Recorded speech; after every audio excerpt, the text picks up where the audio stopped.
Just seen your video. Okay, I would say this. I value life. I think everyone on this planet values life to a certain extent.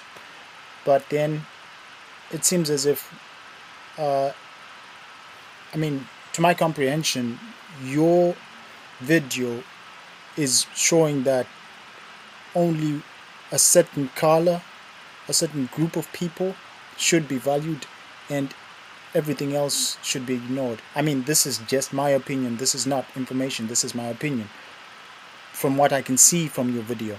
Now, this is actually why I'm responding, because the value of life in Africa is actually, in the whole world, actually, is judged by the color of a person's skin. Now, as a white farmer, you said in the other video that you have that introduces your book, says that you say you were part of the liberation war, you fought in the liberation war, not knowing if you fought for democracy or you're fighting against democracy, saying that were you under Ian Smith's command, which was fighting against democracy. The reason why I'm pointing this out is that in that war, 200,000 black Zimbabweans died under the hands of whites. Now, at that time, if there was a need for intervention from any other country, from England per se, from Britain per se, at that point, that's when they had a right to actually intervene in the problems that were happening in Rhodesia. But I'm not surprised they didn't, because from what I have just found out is that the army, the commanders in the army said, we are not going to go to a war in Rhodesia and hold a gun against another white man, which means they valued the lives of the whites in Rhodesia. You can call it, yeah, it is racial. We cannot kid ourselves and say that Zimbabwean issue is not about race. It is about race and economics. Now, to the economic side is this. Actually, let me first finish this race part as well. In the 80s, presumably saying that you were there in the liberation war and you were actually kind of evicted from the land by the invaders that you call invaders in the 2000s or early 2000s, whatever.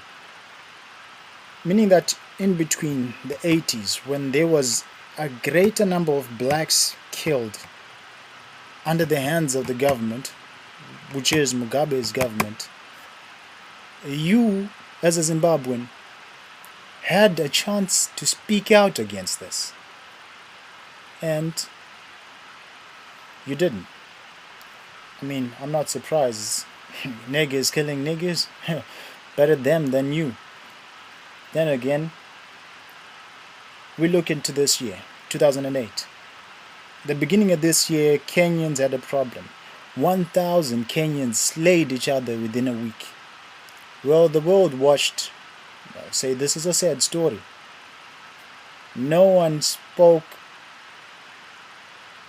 as much about Kenya as they did about Zimbabwe. I think there's more ink spilled about Zimbabwe on the papers and all the other media that they have, that is spilled on the papers, than there is blood that was spilled in Kenya. But in Zimbabwe, just because of the 16 that you mention in your book, whites who died, you see that there is more interference from the UK, and there is a willingness to actually intervene in what is happening in Zimbabwe, when there is a greater number of other African countries that are in much more turmoil than Zimbabwe. Now, my point is this again: value of life. If you value life that much, as you come across, why aren't you valuing the lives of other Zimbabweans who are dying in the problems that happened from that time the first white farmer was killed? Because there have been more blacks who have been killed directly or indirectly because of those actions. by ZANU-PF, by MDC, by the sanctions, I think to a great extent by the sanctions put against Zimbabwe at that point. Because if there are people who are injured in these fights, they need medical attention. And if a country is told you cannot buy medicine from us, this means they're going to die from those injuries or whatever disease or whatever problems that they have at that time. They could be cured, yes, but just because of the sanctions, that means they're not going to survive. So I can say that the intervention from the West has actually killed more people than the internal war that we have in Zimbabwe. So when it comes to life again, let's look at South Africa. If we look at South Africa, they have more farm killings in South Africa. I think they're in the numbers of thousands right now, because in 2007 it was about 1,700. That's just 1 year. And from before that, there was about 3,400. I don't know starting from what time, but those are the numbers I have right now in my head.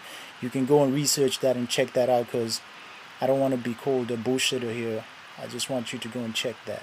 Now, this is a next door neighbor of Zimbabwe, and there are more killings in the year 2007, and no one is saying anything.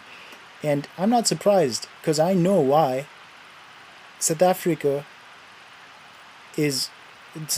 white population has a greater majority of the Boers, which is the reason why Britain is not interfering, because they lost the war in 1899, the Boer War. So these whites who are being killed are lesser whites to them. If they were all of British stock, there would have been greater interference. But no, they're Boers, so we don't care that much about them. I mean, that's what they would say. So you see, the thing here is this. You could have solved this problem if you had value for life regardless of color. If you valued life in the Liberation War in the 80s when there was the Gukura Hunde shit, you could have done something then. And if you did something then, there would be no problem in actually finding a solution that would actually suit all Zimbabweans regardless of color.